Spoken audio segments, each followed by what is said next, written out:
Well, welcome. I'm Laura. I'm a longtime realtor here in the state of Utah. And those of you who have never purchased a home before, I'm going to walk you through just a basic process on how you go ahead and buy a home so you'll have an idea of what to expect when you decide you want to get out there and buy a home. Now, most people, they just run out and they start looking for homes and they see something they like and they find out later that they either can't qualify for it or they don't have a realtor, they're not in a position to compete with maybe other offers going in on that property. And so that is the way to set yourself up for failure, is to just immediately go out and start looking for properties. The very first thing that you need to do is to find a good realtor. And you need to talk with that realtor and set up an initial appointment and go over what paperwork would be involved. I mean, people don't recognize this, but there's 40 addendums alone just here in the state of Utah. There's different negotiating and strategies and how to position yourself. It's pretty much like a chess game. But so at that initial appointment that you go to, you're going to sit down with your realtor. You're going to go over what your needs are, what your wants are, what neighborhood you're considering, maybe, how many rooms, what style of home. Is it going to be a one level? Is it going to be a two level? Do you need maybe an apartment, a mother-in-law apartment? The zoning. So you're going to talk about all of that. And then you're going to go to a lender. Now this is key. Always go to a lender before you even start looking at homes. Because with a lender, you need a pre-approval letter to submit an offer. And the reason why is when I go and list homes, I'm not going to take my seller's home off the market for somebody that I don't know they could even get the loan. And there's a difference between a pre-approval and a pre-qualification. And sometimes I'll get a letter saying, well, they're pre-qualified. Well, there is a difference between that and that. I'm going to get into that in another video. In fact, I'm going to dive into each one of these steps, pretty deep in other videos. So you might want to just subscribe and hit that bell so that you don't miss anything.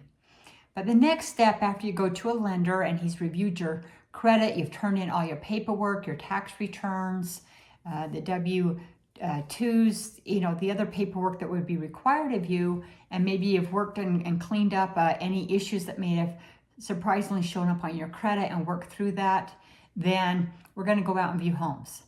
Now, your realtor, if she's a great realtor, will have you set up on what we call auto hot sheets.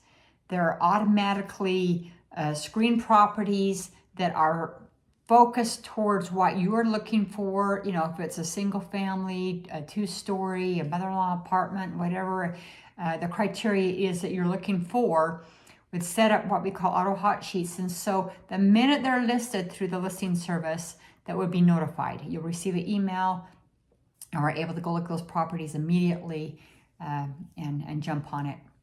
And then it comes down to a contract. So you find out what it is that you like and that you want, and then now we have to write the contract. And this is why it's important in the initial appointment you have with your realtor to go over some of this paperwork beforehand, so that you know what's in the contract, what you can negotiate, what you can't, when you can get out of the contract, at what points, and there's other things I will dive into in other videos. But you write up the contract based on what your needs are. There's a whole strategy. I present the contract. There's a whole process in the negotiating. It actually starts before we even submit the contract. And then after that, you're going to deposit some earnest money. Now, the earnest money is communicating your earnest desire to buy the home. It's called consideration as well, which you have to have consideration in order to have a contract. And then we'll have home inspections. So there are numerous inspections that you can have done to a home. But you go ahead and go through that process, and that process has to be done before your buyer due diligence deadline that's in your contract. And once that's completed, then we will work our way towards the whole getting the loan process, working towards settlement, and then we have to meet a deadline of the financing and settlement deadline.